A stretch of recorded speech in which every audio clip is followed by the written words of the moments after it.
very much to all of you for this first talk, part of a focus talk series happening this week. So we had a first meeting with some curators and institutions directors today morning. And right now, so we are starting a talk on Manifesta 13. So we have more people coming in, I can see that. And so Manifesta 13 was founded by art historian Hedwig Fidjen here, and it is divided into 3 different yet connected programs that have been created over the past 2 years. There is the central program, Trait d'Union, and Alya Sebti, one of the 3 curators, will be here talking about that. We also have the education and mediation program, le tiers programme, so with Primavera Gomes Caldes talking about that, and also the collateral projects and events, Parallèle du Sud, with more than 80 projects in the region South. So, and I will invite Béatrice Simonet to say a word about that. But first of all, so I would like to thank you all for being here. We will start with Jean-Christophe Arcos, who is a coordinator of PAC Network. PAC Network is a network of contemporary art venues in the region South of Provence, Provence Art Contemporain. He will say a few words on the situation of the art scene in Marseille and the South region. So I pass you on the word, Jean-Christophe. Yeah, can you hear me? I can hear you from afar, but I can hear you. So okay. You're from Marseille. I'm talking from Marseille. Yeah, exactly. Hi everyone. Very pleased and quite impressed, I must say, to meet you almost in person. How would I say? First of all, I would like to thank Manifesta, of course, and the Institut Français, of course, to organize this meeting, and Manifesta for choosing Marseille, for having chosen Marseille, because I think it was very maybe accurate, very relevant to organize this change for Manifesta, because I understood there was quite a change in Manifesta this year on the occasion of Manifesta 13, because Manifesta is trying, I think, what I imagined, what I understood, to show how art can be involved in the change of a city, of a whole environment, of a context. And I think Marseille was a very clever choice because Marseille is a very tough city. Lots of things need to be done and changed in Marseille. Maybe you read the news from some weeks ago, but we had a political change due to the city elections, and showing that the city needs a huge shift because it's a tough city. It's very, the social context is very hard. It's very difficult. There are many poor people living in the city, many abandoned buildings, many also abandoned populations, categories of populations. And I think it's maybe the fact that Manifesta took charge of this context, understood this context, read this context was also very important, and was also a very huge symbol for the local scene. As you may know, there is also a Manifesta effect. As Mathilde Rubinstein and Béatrice Simonet will mention that better than I will, certainly. But according to statistics, there are many more artists coming to a city during the 2 years before preceding Manifesta or such an event. So there were already many artists in Marseille. almost, I would say, if you, according to the numbers of the statistics in France, of the Maison des Artistes, we have 6,000 artists living in Marseille and active in Marseille. But now maybe there are even more, thanks to Manifesta. And what is quite specific to Marseille is, of course, that's the sole Greek city in France, the sole city founded by Greeks during the antiquity. And otherwise, whereas all the cities in France were founded by Romans. And I think there is a specific spirit in this city.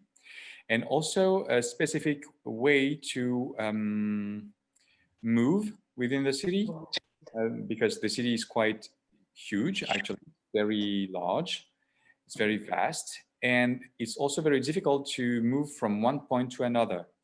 And this created, in a way, some isolation of populations. The northern districts, which are quite far from the city center. And this is some, in a way, some archipelago, like islands of an archipelago, being, for which it's difficult to communicate. And of course, the artists living and working here in Marseille are facing this reality in their everyday life, and also they translate it in their work. What appeared during conversations with journalists during the first press tour of Manifesta and back was exactly that here the artists from Marseille addressed the social issues, but like very literally, very clearly. It's not political correctness, it's not so-called political artists. They are really involved and entangled within these social issues that people here are facing day-to-day in their day-to-day life.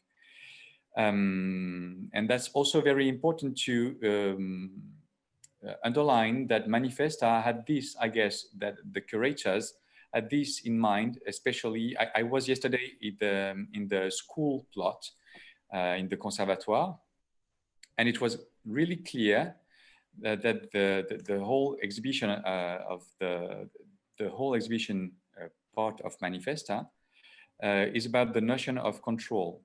And it's quite clear that the separation of territories was part here of a control situation. And of course, it's very interesting to imagine that the city is very mixed, with people coming from different origins, from different countries, from different tongues, and still they can mix because of, I guess, culture and art, even though it's very difficult to move from one district to another.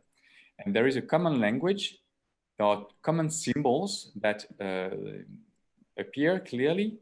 Of course, football players, of course, the monument that we call Notre-Dame de la Garde, which is the basilica topping the city, and of course also the sea and so on, the sea, the sun and so on. Okay, the postcard is here. But I think that culture, this mixed culture, this culture of underground, this underground culture, I would say, is also very important here as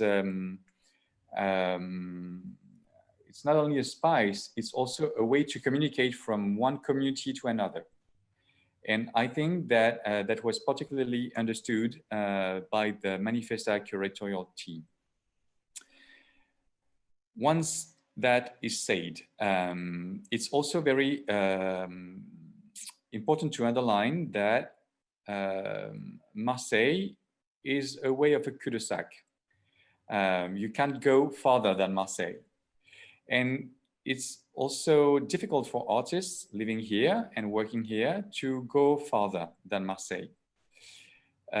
So this is why I would like very deeply to thank Adeline to organize this kind of meeting. And I know that she asked me also to gather some PDF files dealing or showing some works by artists of the local scene, because it's very difficult for these artists to meet foreigners, to meet professionals abroad. Usually they stay here, they try to improve their work, they try to meet other people, but they are always labeled as local artists. And that's why also this kind of meeting is very important, to show that here there is a specificity of the scene, a double specificity, as I said, and also that to help artists to move further than Marseille. And I know that Manifesta took that also very seriously. Thank you very much, Jean-Christophe, for this interesting introduction on the art scene in Marseille that gives us a better overview. And as you mentioned, yes, we wanted to for our guests to go deeper into different artists from the local scene, to be able to, we've asked venues in Marseille to choose 2 artists of their choice and to present them on portfolios, on files that will be available for you on our website. And so going back to Manifesta and its context and the art scene, I want to give the word to Alya Sebti, so one of the 3 curators of the section Trait d'Union, the exhibition section, which is one of the 3 bigger sections within Manifesta. Alya, I wanted to first, before you start your presentation of Trait d'Union and how you work together with the 2 other curators who are Katerina Chuchalina from VAC Venice and Moscow, VAC Foundation, and also together with Stefan Kalmar, who is the director of ICA in London, Institute for Contemporary Art. I wanted to first maybe ask you how you worked together with the Marseille art scene. How was your approach as a curator for Manifesta? And how did you work also together with the 2 other curators on that? Okay. Thank you very much. Thank you for your invitation, and I'm extremely pleased and honored to be part of this conversation. And thank you so much, Jean-Christophe Arcos, also for this presentation, which also gives me very interesting links to talk about and to develop a little bit more. I just wanted to check, like, technique-wise, if you can hear me well. Yes. Yes. Okay. Super.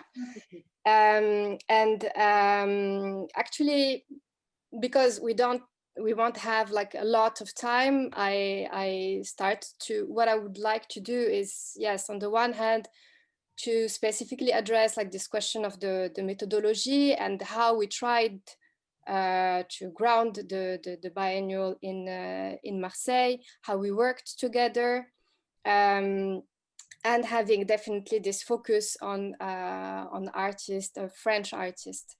So don't hesitate at any point to like ask questions. And I know that later on there will be like a moment for the questions. But to answer your question of like how, so it's 1 question in 2 questions, right? The first one is like how we worked together. Yeah.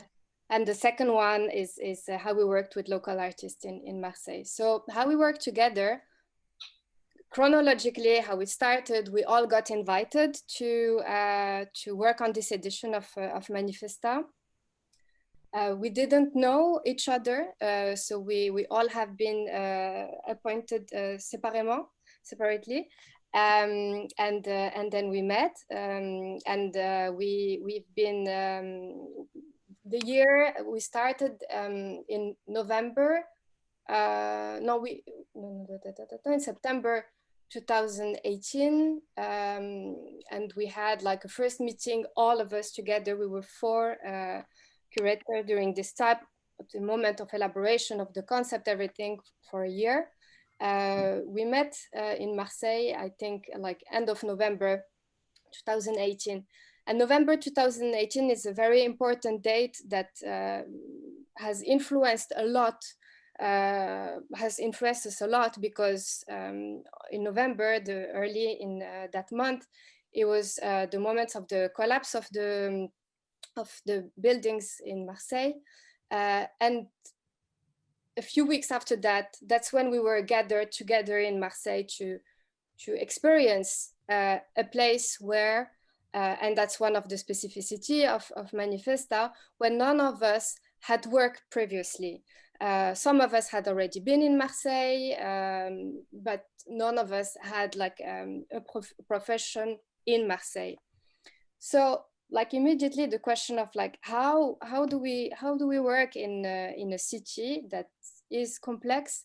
How do we apprehend, try to have a better understanding, and in this very, very strong and shaking moment of the collapse of the building. So as Jean-Christophe was saying, this moment of it kind of symbolized also the feeling of isolation of the population, of sub-communities that were completely left on the side.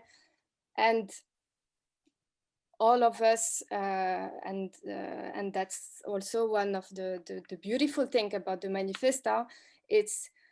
It's a biennial which addresses and gives us the possibility to address social changes within, like, happening in the city. So, like, the clear question was like, how do we ground ourselves in a city that we don't understand yet?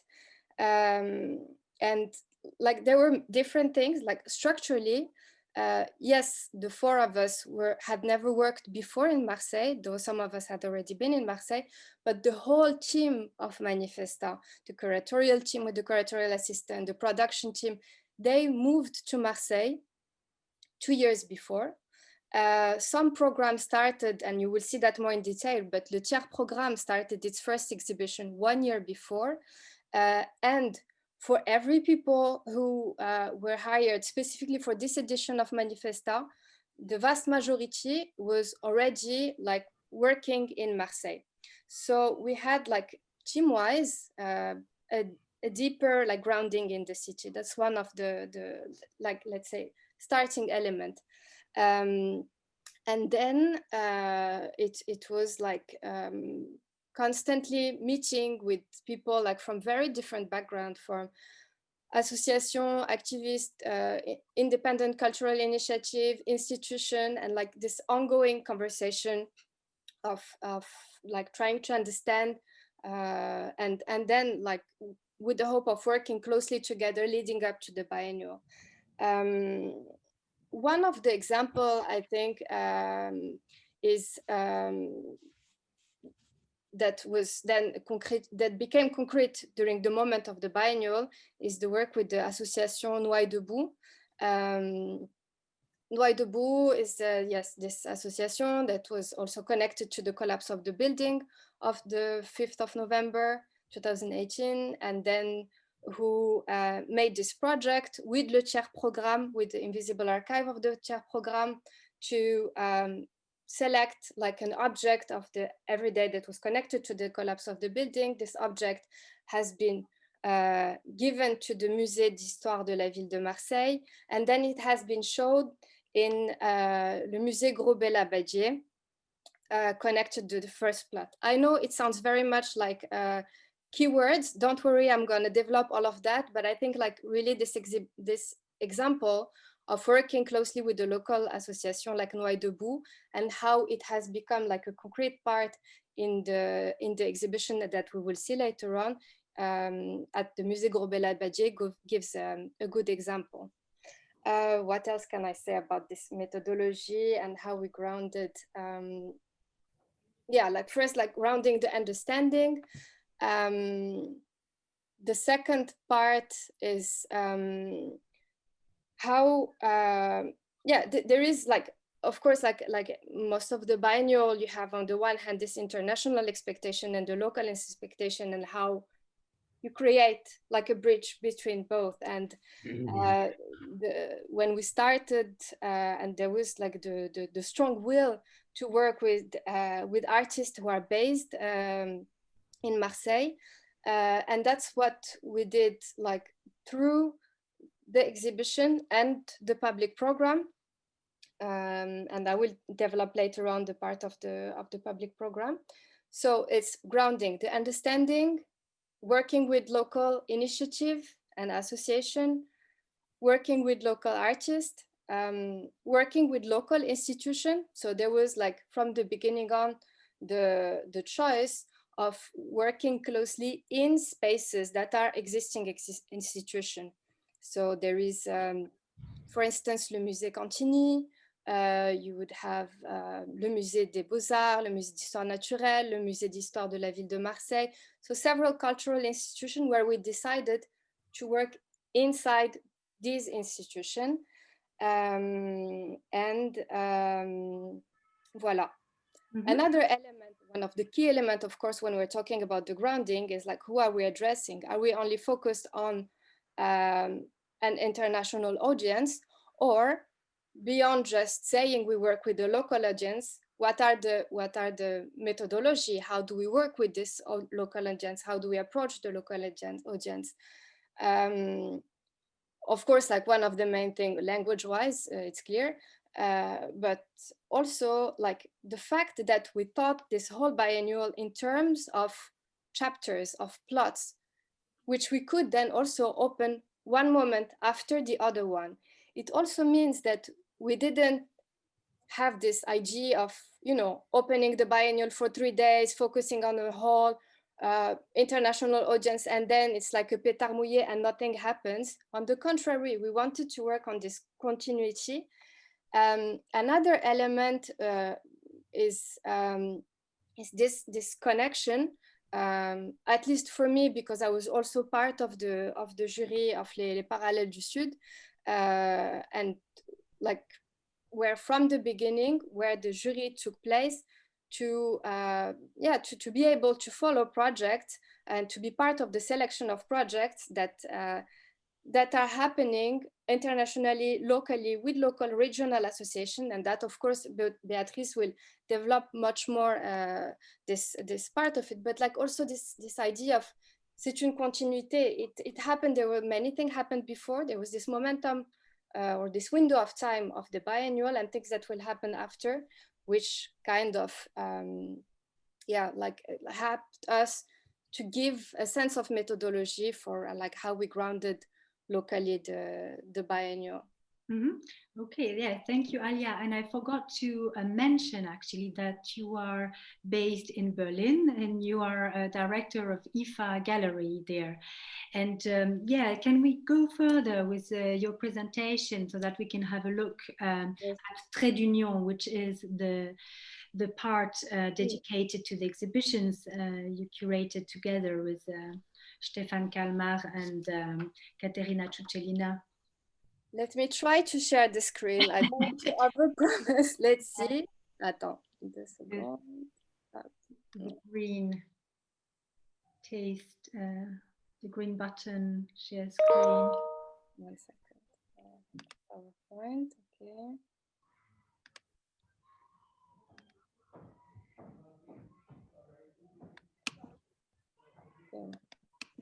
Yeah. Is it working? Yes? Yeah. Works.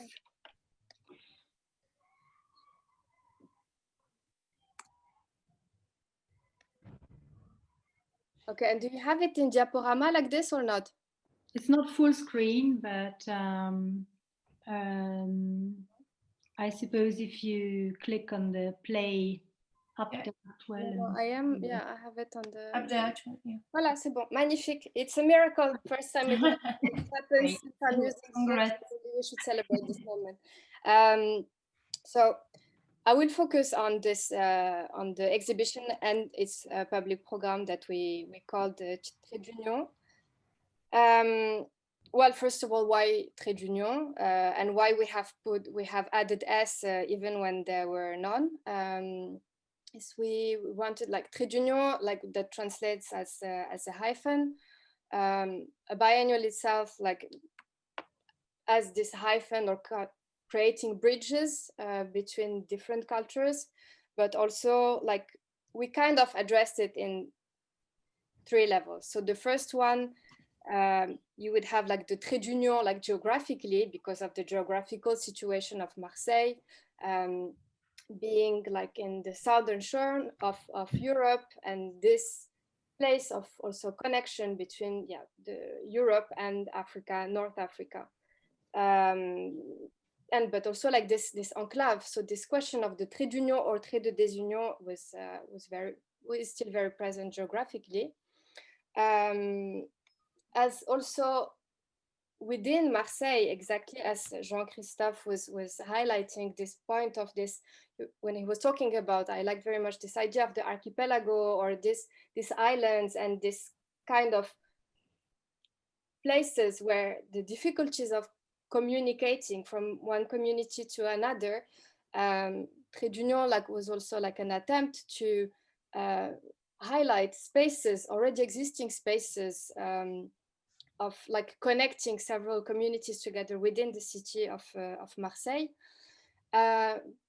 And on an individual level, when we talked about like Trait d'Union is a kind of more like an answer to the concept of hybridity, hybrid identities that has been very present in like contemporary art nowadays, when you have like this idea of Trait d'Union is like bringing together several individual trajectories or like several histories of one person, without trying to meld them into one. So really like by keeping les écarts différentiels, or the differences, and all of these elements, like it brings 2 elements together without like erasing the differences and without like completely merging them. And that's what we try to address with the concept or the title of Trait d'Union. So it's mostly like on this 3 level, individual level, societal or communities level, and the geographical level. Mm-hmm. And so what we also have been doing is making it in 6 chapitres actually. So it's these 6 plots are very much connected, and we will go more in detail into the plots. But as I said at the beginning, we arrived at this moment where there was the collapse of the building. So there was like the sense of urgency to address like the first plot, to talk about the home, and then with the last one being the school. And if we have a little bit more time, I can develop later on like why we wanted to open up with the school. But let's go like plot par plot. Mm-hmm. Yeah, all the different chapters. Huh? Yes. The 6 chapters. The 6 chapters that we opened one after the other one. So we started with the first one end of August, on the 28th of August, and the last one just opened on the 9th of October. Mm-hmm. So here you have, with this map, it's like to give you an idea of the spread of the different spaces where the exhibition took place. And with the first plot, you all the time have, with one plot, one main venue and satellite spaces. So we started with the one of the house, and the question of housing, being entitled or not of having a house, and looking into like what does it mean to have like this house, this private space, or not, and to imagine the idea of un chez soi, of having its own house. And this took place in like as the main venue, le musée Gros-Bel-Abadier, And this is like a very bourgeois house, and which kind of defined at its time its notion of housing. And we wanted to challenge a little bit that and to like open up a little bit the narrative around that. So you have all the time at the end of the presentation, the name of the participants who have been working in that specific venue and its satellites. And whenever you have like a little star, is to give an idea that it's when you have like a commissioned work. Mm-hmm. And within that, I was giving you the example of Noailles Debout, who showed, like this association, who showed the work, the piece that they selected after the collapse of the buildings, and that they showed within the Musée Grobel-Abadier. Mm-hmm. And how many commissions did you have in the all together? Yeah, all together. You know. I think we had like more than 80% of the commissions. Mm-hmm. If I'm not wrong, but I can't give you like the exact number, because like we worked, and you will see that in the next plot, but with some of them we worked with a lot of historical pieces as well. Mm-hmm. But we tried to have as many commissions as possible, and that even more when we have been dealing with the pandemic also. That also, like, it raised the question of like, you know, bringing a lot of work and all of that. And there we also tried to have as many commission work as possible, to have, let's say, a more organic and less consuming approach of a biennial. So with less existing shipping work and all of that, and to have more commissioned pieces. Mm-hmm. So let's go further, yeah. So that, yes, yes, super. So there are some examples of artists, but we can look at it later on. I will move from one plot to the other one, and then we can see the specifics if there are questions, okay? Yeah. Super. The second plot, Le Refuge, is happened mostly in Le Musée Cantini, with as main participants was Markovic Chamovitz, where we wanted to reproduce, thanks to an intervention of Markovic Chamovitz, this moment of passage that Varian Frey enabled, but also, and for those of you who can visit the Musée Cantini, what happened then when the Villa Herbel disappeared. If it's just like keywords, please stop me and I will go more into the detail, but I know we have little time, so. No, let's go further. Yeah, it's good. Yeah. And here also, that's where you see all the historical works we have been looking at. And that's where my colleague Katerina Trushalina has been doing this amazing research, with several participants, with bringing together historical works as well.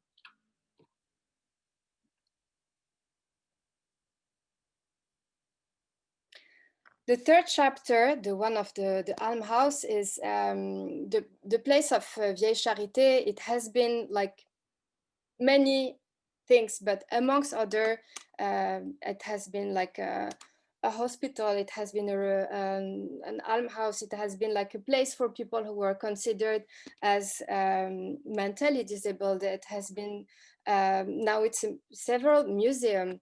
So this place was really interesting to work about, like to ask the question of the norm, and to ask, yes, this norm, modernity, how people are being isolated from a community, and that's in that space also you have a lot of historical works, as well as new commission, and amongst other, I think that's where we have some images of it, is the works of Anna Boguignon. Ouais. Mm-hmm. The next plot is it's called like à la croisée des histoires.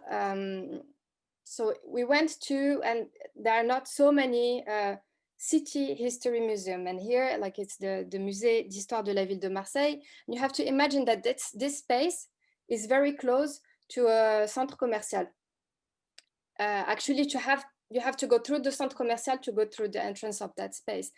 And yeah, it asks the question of like consumerism, different historical layers, which stories are told, which is like the main narrative. And here we worked with 3 artists, Yassine Balbzioui, Samia Eni, and Sarah Ouhadou, to actually challenge the main or the single history that is being told, and bring contemporary site-specific intervention. You will see one more in detail tomorrow with the talk with Sarah. It will be much more clear how we try to challenge the main history with the H majuscule. Here you have some images of Sarah, but we will see that tomorrow. We have plenty of time for that. Samia, Yassine. The next plot, Le Parc. And you can see here on this image, you have 2 museums facing each other. So you have le Musée d'Histoire et le Musée des Beaux-Arts, le Musée d'Histoire naturelle et le Musée des Beaux-Arts. And with that, we try to address like this living together of human, non-human, this kind of decolonial ecology, to use very fancy keywords right now. But it's very, very clear when you look at the work of Minia Biabani, Ali Chéri. You have also the work of Mathieu Abonec, but I know that you will have, like, in the replay that is available for all the participants, you will have like a portfolio of their work. But you can see that, you can see that more in detail. But we tried also to infuse here different stories within the cultural institution, different way of showing works, like it's very clear here with the work of Ali Chéri or with Minia's piece. The last plot is l'école, and it took place mostly in the conservatoire. And there it's asking this question of, with le conservatoire, you have this idea of like this singular person versus and work or the collectif. And there you have the installation of Mohamed Bourouissa, Julien Creuset, Mounir Ayash, who most of them have been working very specifically on that space. And I will end with just the example of the latest performance that we had there on the 9th and 10th of October. And it's the performance of Imen Fakir. With the starting point, actually, talking about islands. It was talking about like following the stories from several people from the banlieue nord de Marseille, and how she created a whole performance and stories about islands in the conservatoire. And last, I finish with an advertising. Imen Fakir has a séance d'écoute this afternoon with Radio Grenouille, so you would have all the podcasts available. And that's what brings actually to the public program.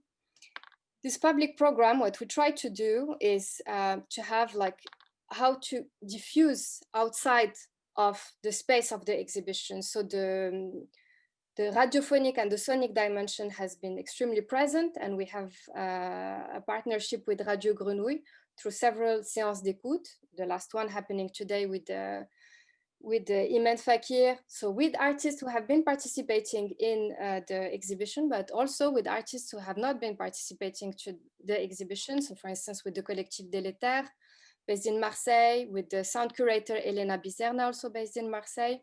And all of this are always available online. So you can find them on the website of Manifesta and Radio Grenouille.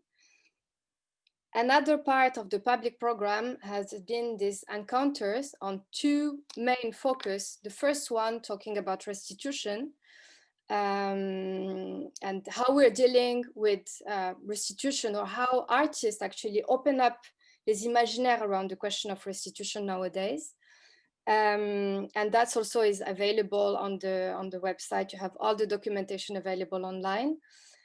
and another one with the Mediterranean Encounter, and that has been in partnership with Limera, where we have been working with a lot of artists who are based in Marseille, like for instance, Marie Beauvau or Franck Pourcel, asking them like what is their work with Méditerranée trait d'union or trait de désunion. And all of that also is, you can find every presentation and conversation online. And the last part of the public program has been this ongoing film program with the Videodrome. Mm-hmm. Great. So yeah, thank you very much, Alya.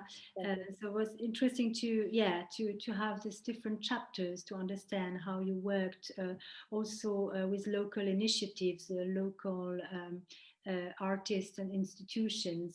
And I will pass on the word to Hedwig Fidjen, because Alya, you have to leave us briefly and come back to us for the questions and answers. Yes. So Hedwig, I don't know if if you can hear us. I can't see you yet. Hi, I'm there. Yeah, here you are.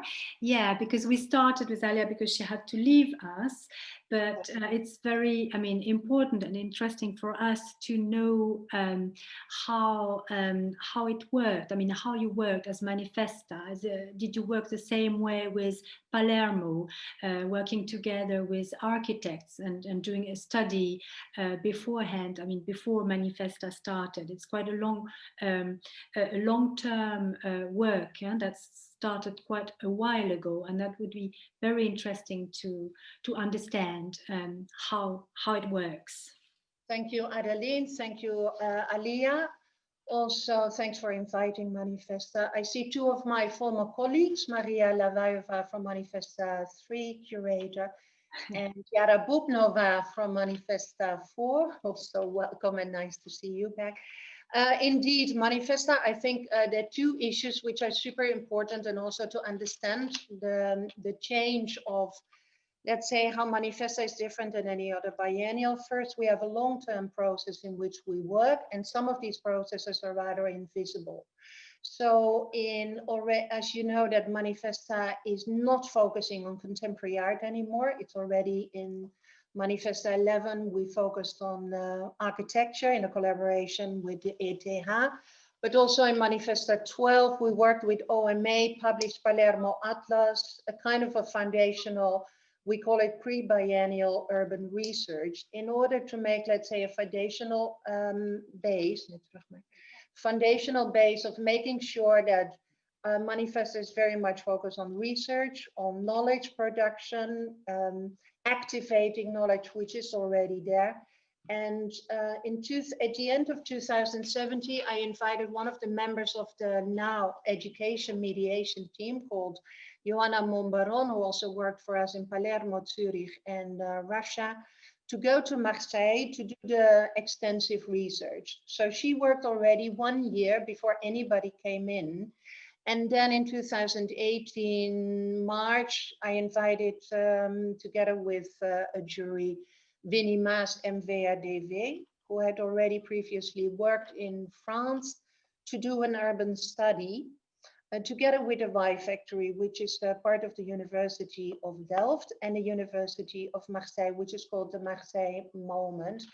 We won't show the film now because it's too long. It was actually a study of 3 months together with hundreds of students, which were presented in November 2018.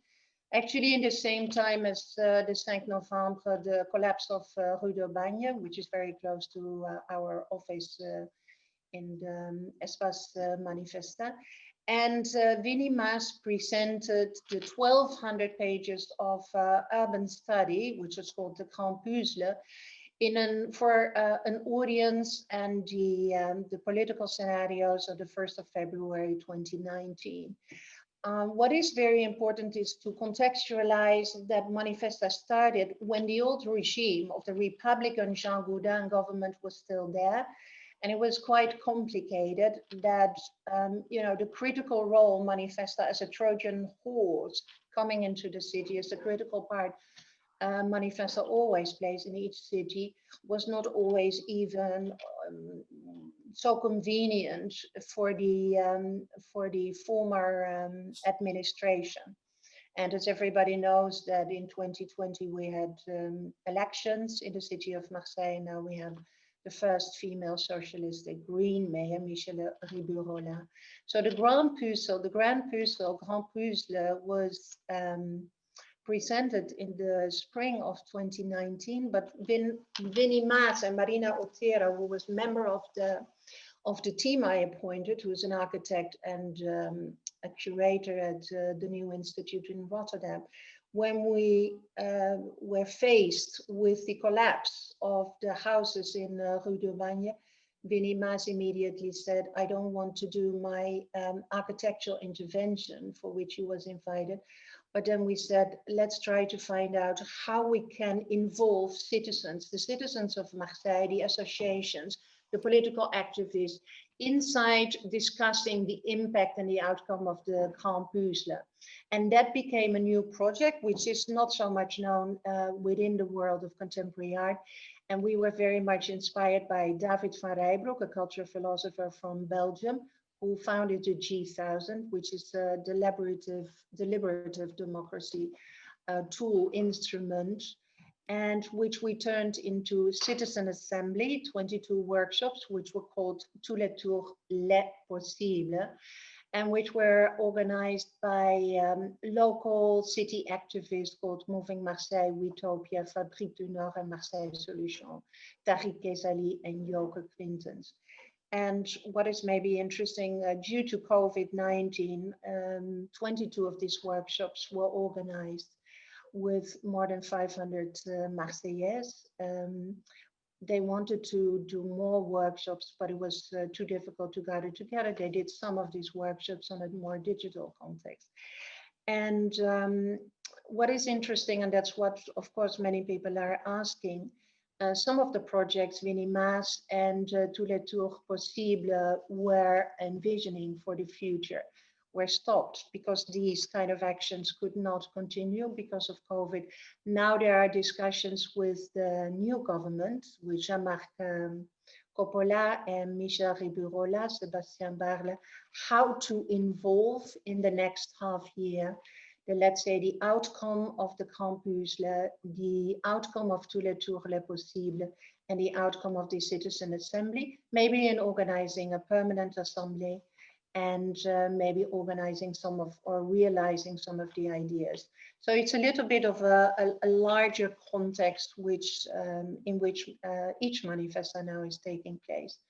What is also interesting, and before I ask my colleagues, Beatrice Simonet and Primavera, to give a kind of a more in-depth view on their part of the program, these three programs in one biennial, is that also, of course, the COVID and the fact that many of us, there were 25 new commission projects, but there were 300 loans.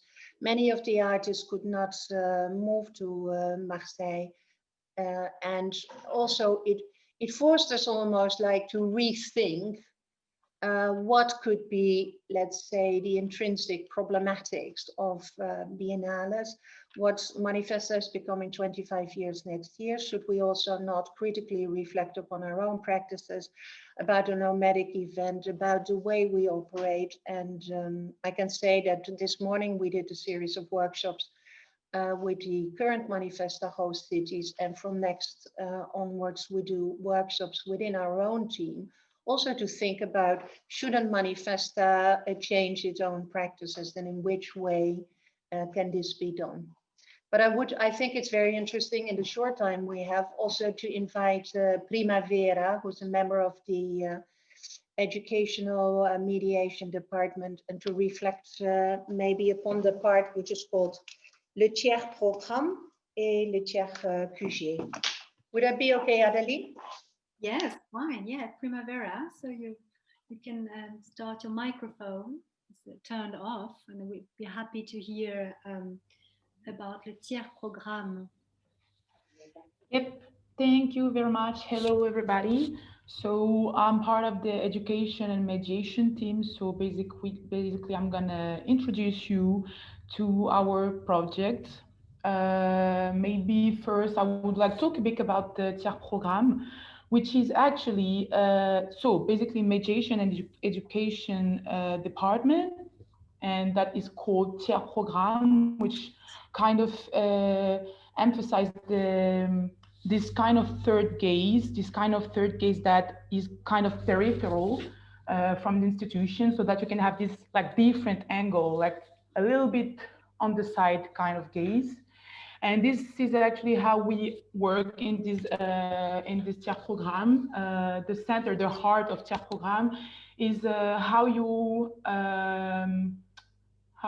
implement, not even implementing, but basically work like in contextualized practices. So basically, how do you work from what is already existing and not importing new methodology, but really starting from what is there on the field, what is there on the city, what is there with the inhabitants.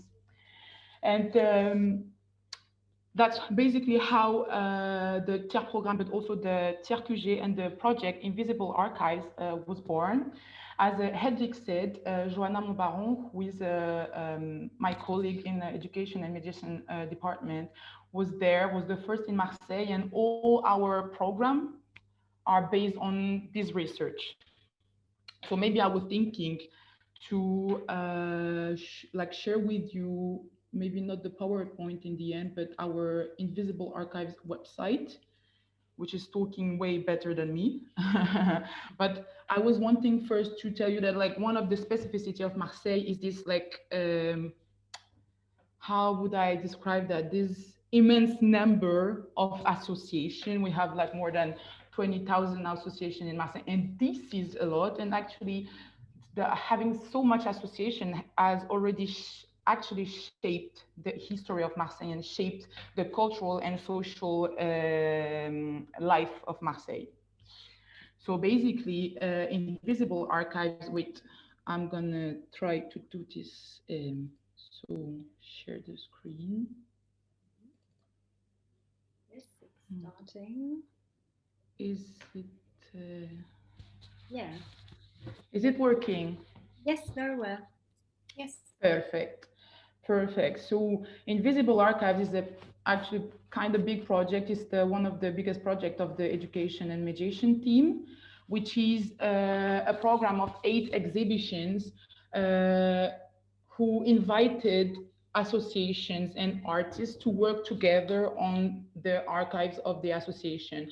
And those associations are kind of, in our opinion, they participated into shaping part of the history of Marseille, which is a non-institutional history. And like often those associations are not very well known, or at least are not advertised by the city, or at least by the previous city council. Maybe I wanted to show you, I'm gonna do something bold, which is trying to watch a video with you. I don't know if it's gonna work. Let's see. Let's try.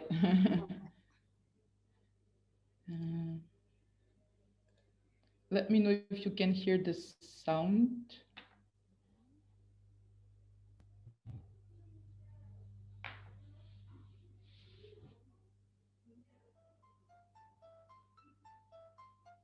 Yes. Is it?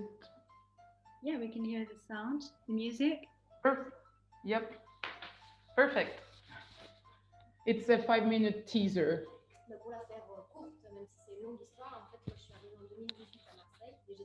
Louder.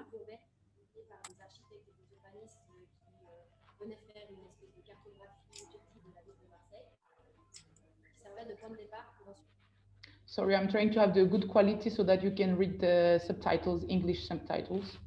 Ah, okay. It's not very because it wasn't that good. Video.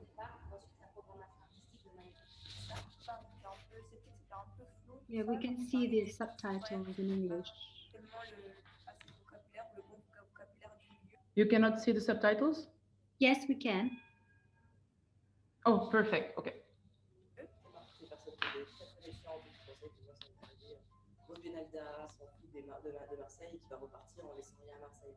en voyant ces urbanistes qui approchaient la ville d'une manière très totale, j'avais vraiment besoin de retrouver l'humain, là, de partir en fait à la rencontre des habitants, à la rencontre des structures associatives.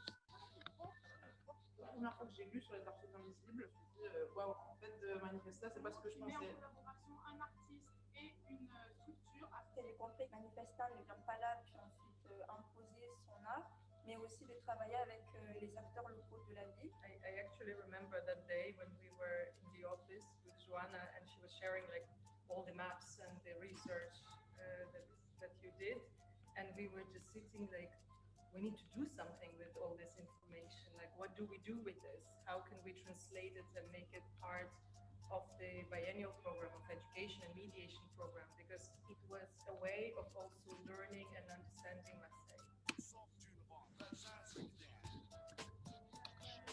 Pour les citer, parce que c'est important de leur donner de la place, il y a l'ACAM, c'est l'association des commerçants et des artisans du Benzos. Transmettre un petit peu ces savoir, ça m'a fait plaisir parce que ça nous permet de garder vivant.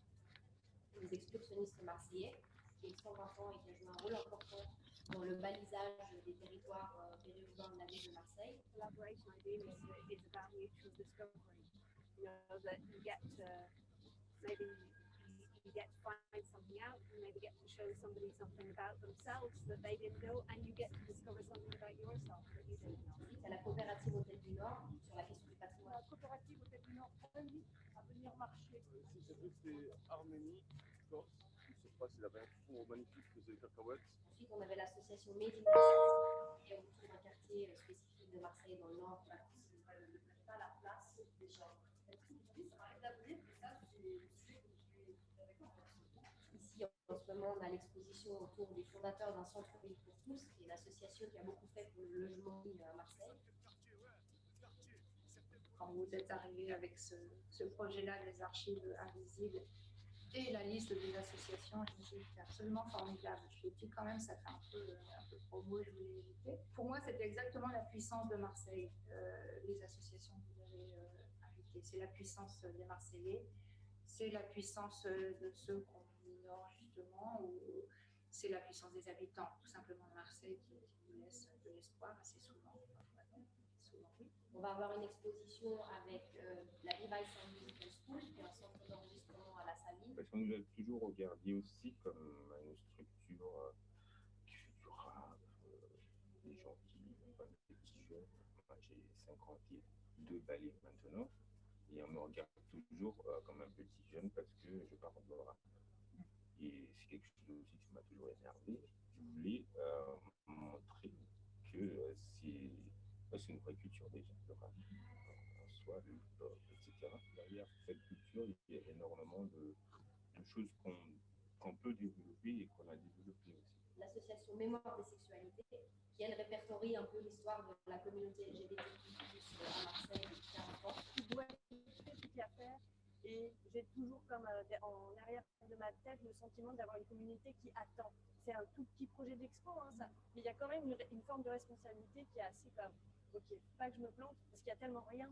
Il n'y a pas de lieu, on n'a pas d'institution, on n'a pas de lieu de résidence, de recherche, de création, pas de lieu d'expo, pas de lieu d'histoire, pas de lieu d'enseignement. Ça donne malheureusement une énorme responsabilité quand on nous ouvre un espace, parce qu'il faut que la porte, on mette notre pied dedans et qu'on fasse rentrer les autres. Et enfin, la dernière expo sera avec le collectif d'artistes Film Flamme, qui a fondé le Polygone étoilé, qui est un cinéma de quartier à la Joliette.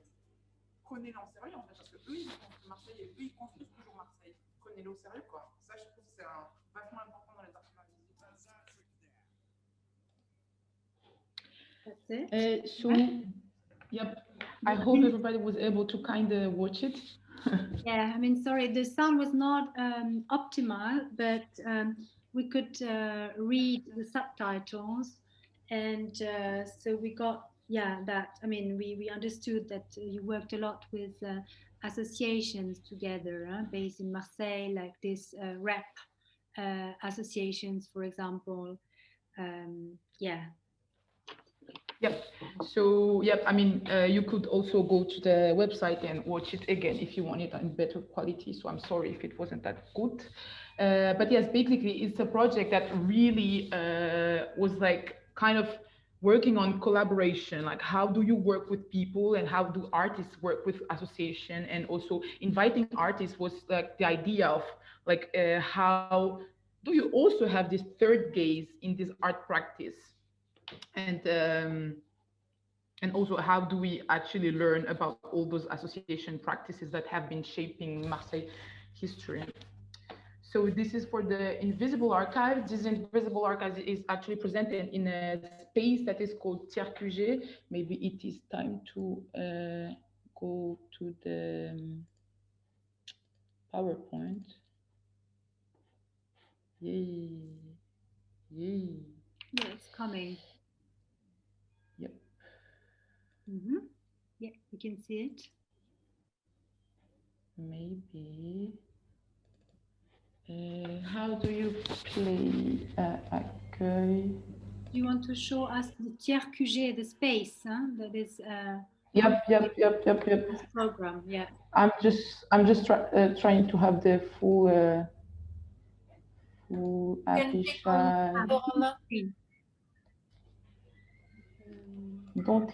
I didn't hear you. Heard. You can click on the anglais diaporama. Anglais diaporama. Middle, yeah. And okay, cool. Good. Good.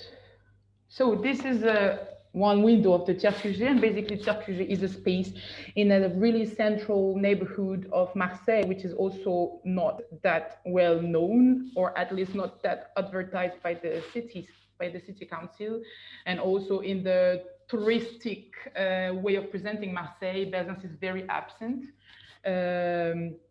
And we started there this space in 2019 with the help of the neighborhood committee and some associations there. And the point was really that the Tiers QG is a space that, yes, also welcome the invisible archives, but also is a space where inhabitants can come and some project can be built there. And yeah, it's not only an art space, it's also a space for the neighbors, basically, and the project that want to like come there, and maybe it's just chilling and having a cup of tea, but it could also be so much more.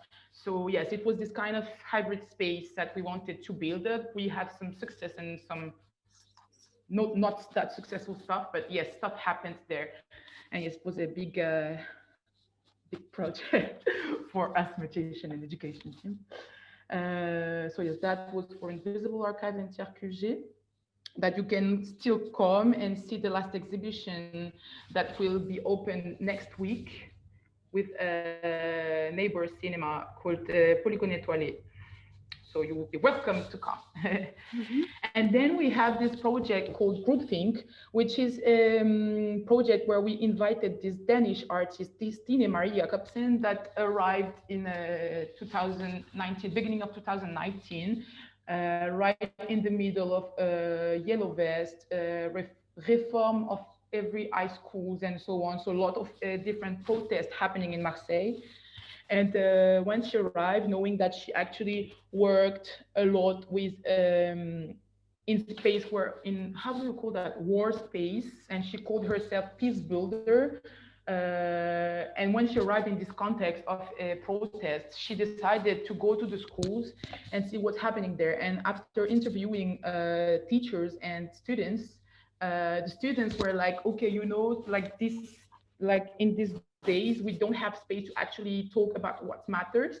And she was like, yes, okay, then let's work together on like building up this space, and also building up a space where you could actually, as a youngster, protest, basically. And then Groupthink was born, which was a collaborative project with 8 schools in Marseille and more than 80 students. And that it's basically a book where you have exercise that could train teenagers, but not only teenagers. Today we're doing that with adults too. Work about collective intelligence, but also strategies of protesting in a safe way. So basically you're in a crowd, it could be protest, it could be political, but it could be also something else. How do you take care of people around you? How are you aware of the group, aware of the bodies around you. And this project actually shaped a lot of stuff in schools, because I mean, maybe some of you knows how it works in education in France, but well, some stuff are really, how would you call that? Not moving at all, let's say so. So it totally reversed, shaped the education, meaning this program is also asking what's the place of the knowing person and the unknowing person, like the place of the teacher and the place of the students, those kind of stuff. So it was a project that actually shaped a lot of stuff and is still ongoing, because we are now working with other schools and also adults, not only in schools, but actually in so much different other institutions. So this project is a lot about like, how do you disseminate this method, and also how people take charge of this project and own this project. So this is like the second biggest project of education and mediation, or maybe it's over, but yeah, maybe I just wanted to talk a little bit more, like really like 1 minute, and then we have like one other project, which is a summer school about mediation with like Morocco and Tunisia and Algeria, where we actually talk about this contextualized practice in mediation. And then you will be able to also meet our mediators in the main program in Trade Union, with which you could have a like awesome discussion. That's it. Yeah, thank you very much, Primavera. So I will pass on the word to Béatrice Simonet, who is a coordinator for the Parallèle du Sud programs. This is the parallel events. These are more than 80 events happening in Marseille and in the surrounding, in the region Sud. We've got Alya coming back through her iPhone. And yes, I will just stay in silence just in case if later on there are questions. But I'm here. But just let me know if you need anything. I go back in silence. Merci. Okay, thank you, merci. Béatrice, I pass you on the word. So your microphone is off. Can you turn it on? Excuse me. Hello, everybody. I'm Béatrice. So I'm the coordinator of the parallel program in Manifesta. I just want to specify that in part in the local team, I'm not part in the international team. So I've been working for Manifesta more than 1 year and a half now. So as what can I say about this third program, Parallèle du Sud? As Hedwig explained sooner, Manifesta Biennale in exploring in each edition a new territory in Europe, tried to create new creative experience in dialogue with local scene, not only artistic scene, but also social and urban scene. So it's very important, and it has been very well explained by Alya in Trade Union program, and also by Primavera in TRQG program. So I think that parallel program is a prolongation of those two approaches, most curatorial and most educational. And how it works. Parallel program is the main objective is first to highlight the local, regional, artistic scene of the territory which is based Manifesta, and try to also to create long-lasting connection between those local scene and international professional curators and artistic producers. So specifically for Manifesta 13, what we can say that we had this jury composed by international and local members who were supposed to first choose 50 projects. But what we realized is that the local scene of Région Sud was so, I can say, very rich in as a wide range of institutions and associations and a great diversity that we were not able to choose only 50 projects, but we chose at the end 96 projects. Just to to be very parallel program. In contrary, the main program is not only Marseille, is Région Sud. So maybe I have to explain that, you know, that in France, you have this public administration, you have first the level of the city, after you have the level of the département, and after you have the level of région. Région Sud is one of the most large regions in France. It goes from Nice until Arles. So it's very, very large region. So it was important to illustrate this territory. So we chose 96 projects on 300, more than 300 applications from regional and also international stakeholders. And the criteria was to choose projects that make echo to the curatorial program Trait d'Union. And we didn't have so many problems to choose the project because as the Biennale started 1 month ago, I can now realize that it's very, very interesting to see that all the parallel projects are very linked with the main topics of Trait d'Union. It mostly tried to also analyze the specific and plural roots of this city of Marseille. And it's very, very interesting. And it's a pity that Biennale is now stop at the end of November, because I think that it will very create a sort of collaboration between regional stakeholders and also artists that are from Trait d'Union. And you can also remark that there are artists in Trait d'Union, but also part of parallel program. So it's quite interesting. Regarding the French scene, we can say that there is in parallel program a focus on emerging scene in Marseille. Sorry. No, nothing. Sorry, excuse me. Emerging scene in Marseille, a strong connection with École des Beaux-Arts de Marseille, and also a lot of new artists run space in Marseille, like Sissi Club, Belzans Project, Voiture 14. And also more than 200 artists based in Région Sud are a part of the parallel program. So I think that you will meet some of them that are now quite established at the national level, like Wilfried Almendra, Nicolas Floch, but also a lot of curatorial platform, regional, and also linked with European platforms. So what can I say else? I don't know. It's a wide diversity of projects, not only contemporary art, but a lot also project that take performance, also design, also architecture, also non-professional artists are involved in parallel program. So it's very sort of great diversity and prolongation of this thematic of Trait d'Union. And Beatrice, did you want to show some pictures from the Manifesta PowerPoint, or is that fine to you? Or you have it. I mean, we have it too, so we can share if you want. But if you don't need to, that's fine. No, it's okay. No, it's okay. Yeah.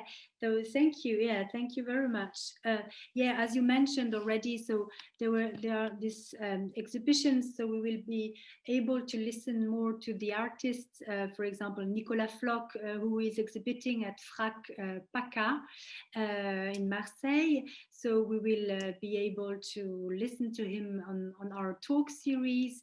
But we also have invited Wilfried Almendra tomorrow morning at 9:30, talking to curator Cédric Foch from Palais de Tokyo, and another solo show shown in Marseille during this Parallèle du Sud is Abraham Poincheval, who has been showing at Vieille Charité at the moment, and we will be also having a talk with him.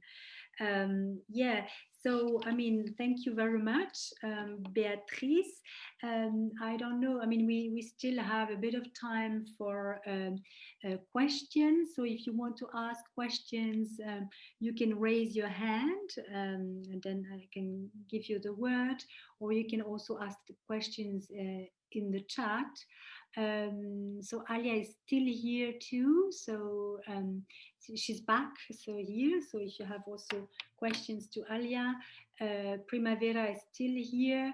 Hedwig Fidjen had to leave, but maybe I have one question to start to Alya. Yeah. Can you hear me? Yeah. I can hear you. Yeah. Thank you. Yeah.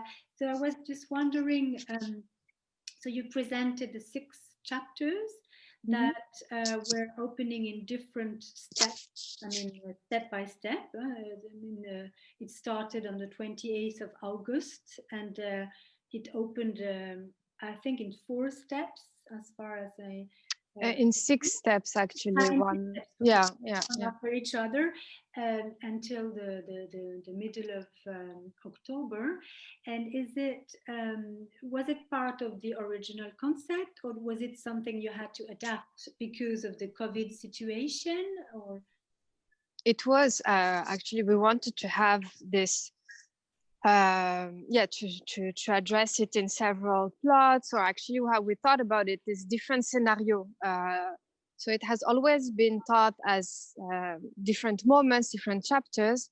But of course, with the pandemic, we it also created even more the urgency to find ways to, we could not, the whole model didn't make, the whole model of opening, 3 days opening and all of that didn't make sense anymore. So that also it helped us to kind of, it supported this idea of opening one chapter after the other one.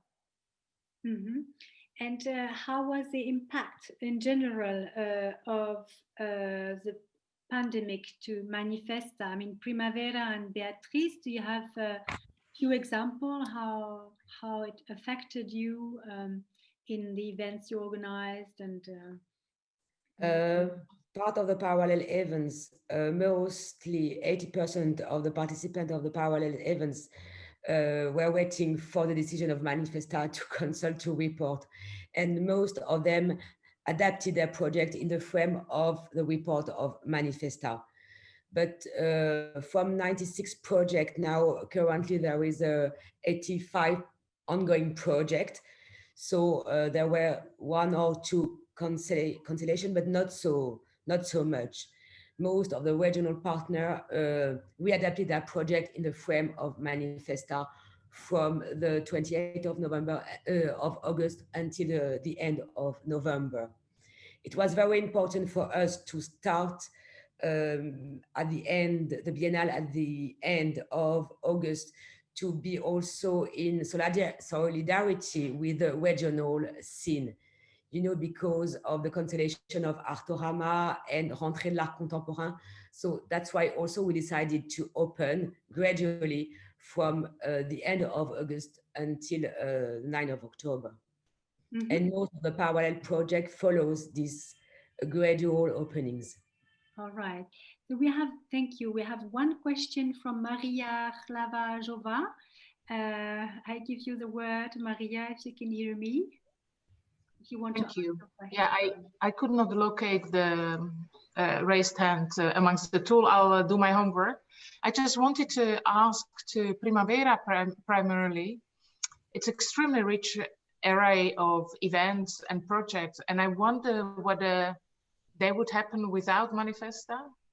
In other words, was this triggered or only made possible by Manifesta? And on the other hand, what will stay over locally? And I will not go too much in depth, but indeed I co-curated Manifesta 3 20 years ago in Ljubljana.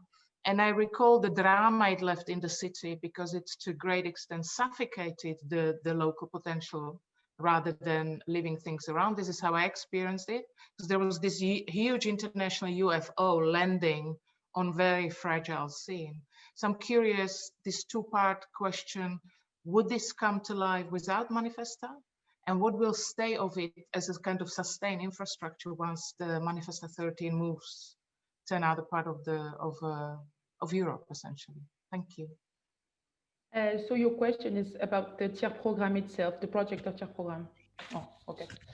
Then first question, in my opinion, I don't think, like, for example, Invisible Archive would have happened without Manifesta, because basically having money from the city and like from outside coming into this kind of project would have been very rare.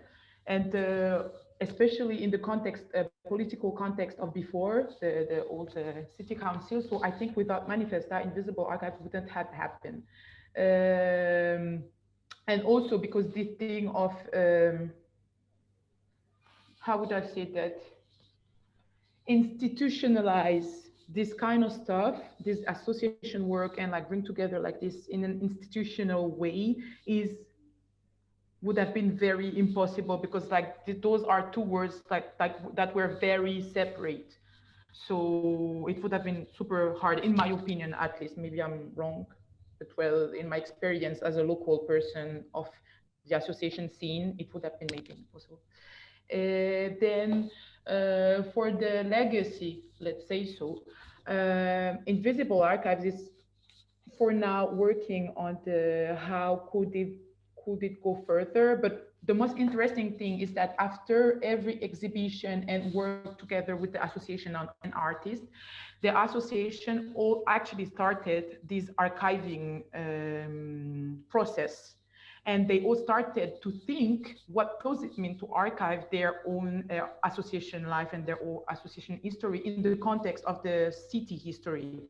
And basically you have all the participants that are now thinking about like keeping going this archiving, but also thinking like, how do they share it to other cities, and how do they maybe institutionalize it or not? How, like, for example, the Mémoire de Sexualité, which is the LGBTQ plus association we're working with, are now in a, like, thinking about how maybe this could become a LGBTQ plus center, basically. Like before, it was an apartment with archive that was kind of opening every week for 1-2 hours, and now they're really thinking of becoming a center, LGBTQ plus center. So this is kind of process and energy that actually came from that. Also, the tiers QG space is now kind of being discussed of being owned, rented by a citizen that is maybe planning of having a cultural space, which is huge, super cool in the neighborhood of Belzins. So another legacy, but I would also say that groupthink right now is in a process where we really hope that in some years, every school, I mean, this is my dream, but it's kind of, we are in this process where some school in Marseille are going to own groupthink project as a daily year kind of project. So I would say for now, yeah, this is the legacy. Mm-hmm. Yeah. You're welcome. Thank you. We have one more question from Thailand, from Ong Jongsuwat. Maybe you can turn on your microphone, Ong, and ask the question directly. I think it's a question to Alya. Hi, is my voice okay? Yes, it's fine. All right, great. Sorry, I have my video off. I'm commuting as well, but yeah, I think my question is to Alya, and it's, you know, Thailand only just recently start to have biennales, and it's kind of clashing right now between like the Bangkok Biennale and the sort of Thailand government-run biennales. But my question is about how curators from European biennales and even international biennales, how do they discover artists, especially from Southeast Asian region? Because I think it's important for artists in this region to be more represented outside, but I think maybe we still don't understand how we can connect with curators from other parts of the world yet. So I just want to know just the typical sort of process, or maybe specifically in Manifesta case. Thank you. Thank you. Thank you for your question. I have to be honest, it's a very difficult question. So I'll try to be like as honest. And I think it's a question open to everyone in all the participants. I have to say, I don't find that there is, I don't know any good system. So what has been happening so far, you have like a research trip. But I mean, like, it's not only for this Manifesta, for this biennial. I'll be giving example for several biennials. You do most of the time is by doing research trip, and with research trip is thanks to an organism who organizes the research trip, and then of course it means that they put you in contact only with their network. And most of the time, the whole idea of the research trip, which is still now being challenged with the pandemic, it's still like a very, very short amount of time. So I think like we still haven't found the way to have like a more extensive knowledge about like a local art scene. It can be, I can give you the same example, and I share the same questions, for instance, when I'm talking about like the local art scene in Morocco, where I'm coming from. And it's with artist research, with research trip, it's asking someone who is active in that territory to give advices, recommendations, suggestion. Again, it only means that this person will give you access to like his or her network. So again, it's like not an extensive knowledge about the space. So far, I think you're still like dependent on the organization who organize the research trip, the people you would be asking. Voila. But I launched this question to everyone. If you know like a better system of connecting, and it's working also with artists who would recommend other artists who are working in a similar area. And yeah, but it's always dependent of like the first person or institution you would approach.